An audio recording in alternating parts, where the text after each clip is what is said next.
রাজনৈতিক পালাবদলের সঙ্গে পাল্টে যায় দেশের ক্রীড়াঙ্গনের চিত্র। 2024 5 আগস্ট পরবর্তী সময়েও দেখা গেছে তেমনটা। নতুন করে সরকার গঠন করতে যাচ্ছে বাংলাদেশ জাতীয়তাবাদী দল বিএনপি। তাদের কাছে ক্রীড়াঙ্গনেরও প্রত্যাশা অনেক। টালমাটাল দেশের ক্রিকেট আঙ্গন। গেল বিসিবি নির্বাচনে উঠেছিল নানা অনিয়মের অভিযোগ, যে কারণে অনেক সংগঠকই অবৈধ বলছে বর্তমান বোর্ডকে। বন্ধ আছে বেশিরভাগ ঘরোয়া লীগ। এমন পরিস্থিতিতে বিসিবি নিয়ে কি সিদ্ধান্ত নিতে পারে বিএনপি? জাতীয়তাবাদী এই ক্রীড়া সংগঠক বলছেন সবকিছুই হবে আইনি লড়াইয়ের মধ্য দিয়ে। এই বোর্ডের যে কি বেহাল অবস্থা দেখেন, তারা কিন্তু তাদের ভিতরে কোনো চেইন অফ কমান্ড নেই।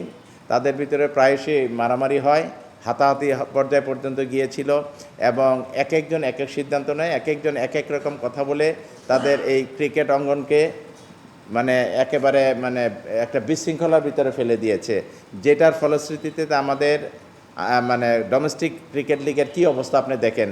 আমরা কিসের জন্য বয়কট করলাম সেইটা না চিন্তা করে হুট করে একেবারে সব দরজা বন্ধ করে আমরা সিদ্ধান্ত নিয়েছি যে আমরা বিশ্বকাপে খেলবো না, ভারতে খেলবো না। আদালতে এই বোর্ডের এগেনস্টে রিট করা আছে এবং এটা বিচারাধীন, এবং ইনশাল্লাহ আমরা তো আইনের শাসন চাই। ক্রিকেট অঙ্গনে যে এখন বিশৃঙ্খলা, সেটা ফিরিয়ে আনার জন্য ইনশাল্লাহ আমাদের সবাই কাজ করবে। 6 অক্টোবরের পরে আমরা কিন্তু সঠিক বিচার পাইনি।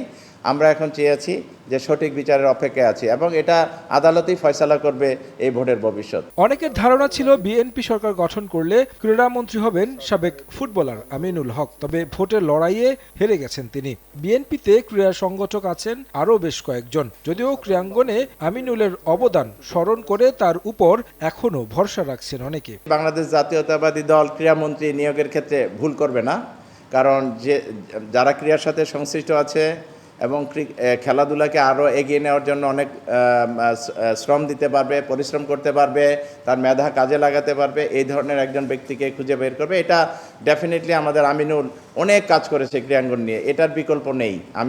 এটা আমার ব্যক্তিগত মতামত, বাকিটা আমাদের জাতীয়তাবাদী দল সিদ্ধান্ত নেবে। ক্রিকেটার সাকিব আল হাসানকে দেশে ফেরানোর ব্যাপারে দ্বিমত নেই বিএনপি সংগঠকদের। তবে রাজনৈতিক সংশ্লিষ্টতার কারণে হওয়া মামলার মোকাবিলা করতে হবে তাকেই। তাছাড়া দীর্ঘ সময় আন্তর্জাতিক ক্রিকেট নেই বগুড়া ও খুলনায়, যদিও আছে স্টেডিয়াম। 2008-এর পরে এবং 2024 সাল পর্যন্ত আমাদের এই যে আন্তর্জাতিক স্টেডিয়াম, বিশেষ করে শহীদ চান্দ স্টেডিয়াম, খুলনা স্টেডিয়াম, এগুলিকে অব্যবহার করে, অর্থাৎ এখানে কোনো আন্তর্জাতিক ম্যাচ হয়নি, এগুলিতে ঘরোয়া ক্রিকেটের খেলা হয়নি ওই রকমভাবে, এবং আস্তে আস্তে এগুলি কিন্তু আন্তর্জাতিক যে স্ট্যাটাস সেটা কিন্তু হারিয়েছে, এবং এটা অত্যন্ত নিন্দনীয় কাজ করেছে। অর্থাৎ খেলাধুলার ভিতরে রাজনীতি টেনে এনে, যেহেতু বগুড়া শহীদ প্রেসিডেন্ট এবং স্বাধীনতার মহান ঘোষক জিয়াউর রহমান সাহেবের গ্রামের বাড়ি, তারেক রহমানের গ্রামের বাড়ি, সেই অন্ত এইখানে এই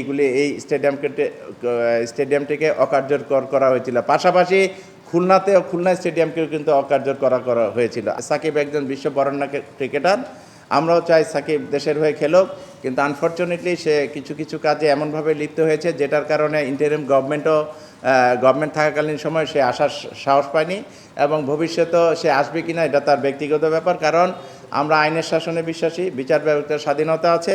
সে যদি দোষী হয় বা আসার সাহস করে বিচারের সম্মুখীন হবে, সেটা ফেস করে যদি সে দেশের হয়ে খেলতে পারে, এটা ভালো। 2001 থেকে আপনি 7-8 সাল পর্যন্ত যদি আমাদের ক্রীড়াঙ্গন দেখেন, সেখানে অনেক কিন্তু আমাদের যোগ্য সংগঠক ছিল, অনেকেই যারা আমাদের মতাদর্শে বিশ্বাসী নয়, এরকম অনেক সংগঠক কিন্তু ইনভলভ ছিল। আমরা এটাকে বলি যে ক্রীড়াঙ্গন রাজনীতির ঊর্ধ্বে। আমরা এটা বলি না যে আমি রাজনীতি করি বলে আমি ক্রীড়া সংগঠক হতে পারবো না। তৃণমূলে ক্রিকেট ছড়িয়ে দিতে নানা কর্মসূচি নিয়ে মাঠে থাকবে সংগঠকরা বলেও জানান তিনি। যা করা দরকার সব করা হবে ইনশাল্লাহ। তারেক হাসান শিমুল, সময় সংবাদ, ঢাকা। কার অফিসের সামনে।